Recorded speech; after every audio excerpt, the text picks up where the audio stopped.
Hi there. There are many myths and misconceptions about various things, especially in digital photography dealing with sensor size. Now, I've already spoken about sensor size here on a couple of occasions, but today I want to put to rest an overused term called lens compression. Now, lens compression really is a misnomer. What we call lens compression is nothing more than the perception we get when we change our angle of view. So, what does that mean? Well, the relative distance, here's the way it all works out.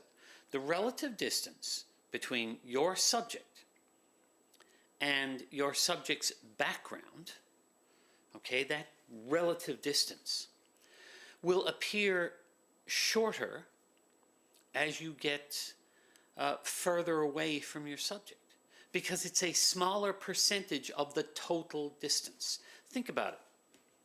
If you are 5 meters away from your subject, and your subject is 5 meters away from a building, and you take a picture from that location, you will now have a picture where there is a fair degree of separation between the two, because they are equally separated as you are from the subject.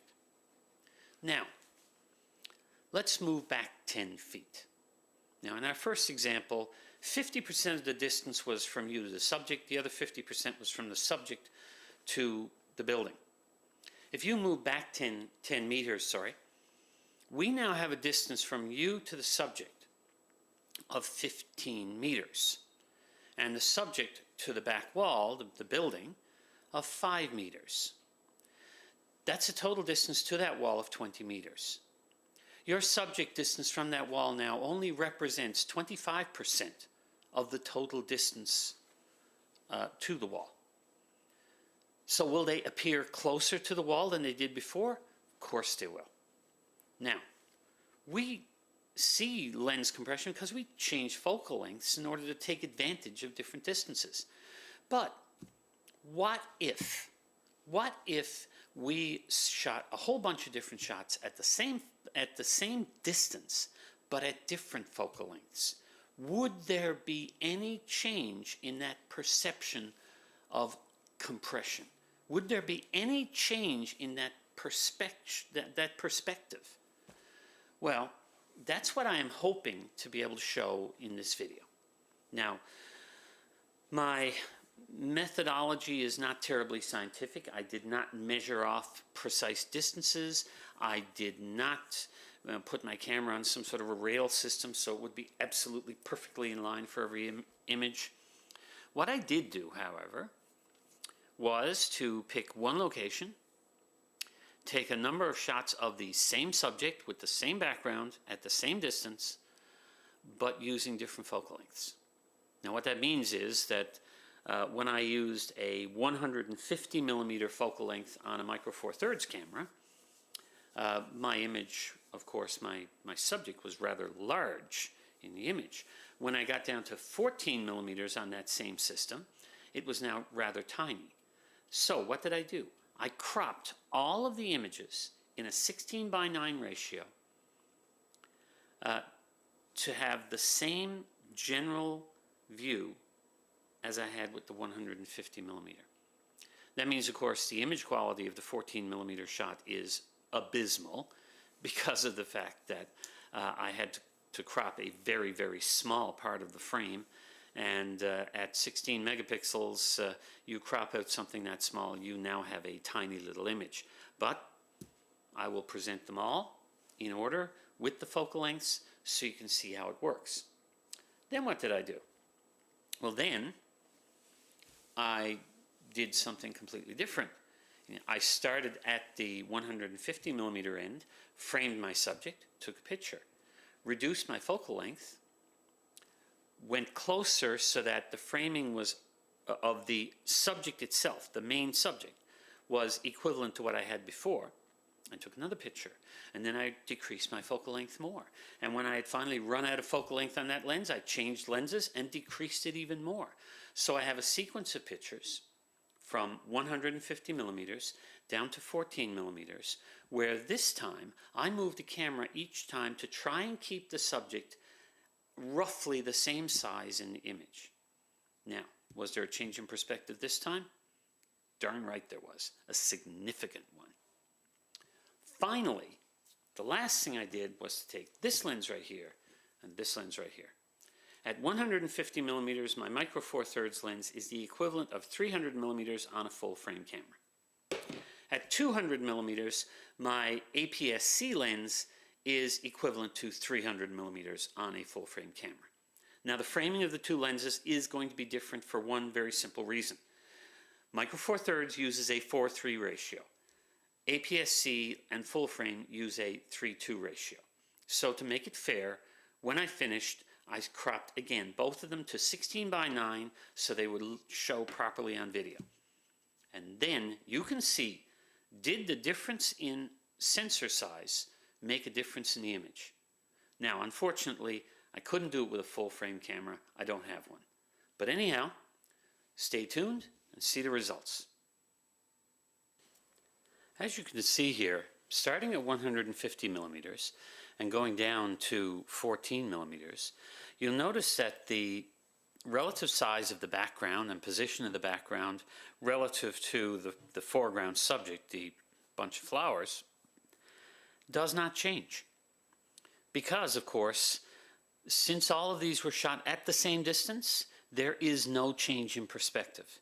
The image quality degrades, but that is because I had to crop the wide-angle shots considerably to match the framing of the 150 millimeter. In this sequence, I also ran from 150 millimeters down to 14 millimeters. But this time, each time I changed the focal length, I moved my camera closer to the subject in order to frame the main subject, the bunch of flowers, to roughly the same size. As a result, the distance keeps changing. With the change in distance, there is a marked change in the background. The perspective of the image changes completely. And all of this is due to the fact that we have different distances, not the focal length. Now, before anybody decides to put me straight by explaining to me that you need a longer focal length to get a pleasing portrait, let me point out one simple fact to them. That is absolutely true, but not because of the focal length. There is no magical focal length that somehow makes people look wonderful. The only reason why people look better with longer focal lengths is that we stand further away. And the further away we stand, the less exaggerated facial features are. If I am using a very wide lens like a fisheye lens and I get like this to take somebody's picture, notice my nose is very close to the lens, my ears are very far. The result is my face will be very distorted. However, if somebody stands at the other end of the house with this lens, the relative distance from the lens to my facial features are near equal. The result is a much more flattering and somewhat flattening view of my face. So, do you want longer focal lengths? Yes. But remember, if you have a Canon Rebel with a 50 millimeter lens, you have the equivalent now of a full frame camera with an 80 millimeter lens because of that 1.6 crop factor. So, while your full frame counterpart is talking about the fact that you need an 80 millimeter lens in order to get a good portrait, you have that equivalent. In order to get the same framing as he does, you will stand the same distance from your subject, which means that the perspective will be the same, which means that your images, other than depth of field, which of course is a function of focal length, the longer the focal length, the shallower the depth of field. So the 80 millimeter on the full frame will give shallower depth of field than the 50 on the APS-C camera. But other than that, the actual framing itself and the perspective and the relationship between the subject and background and so on, they will be indistinguishable. So, I hope you've gotten something from this video. If you enjoyed it, of course, click like. If you want to see more of my videos, then subscribe. And of course, if you know someone who might get some benefit from this particular little dissertation, then share. Thank you very much, and bye for now.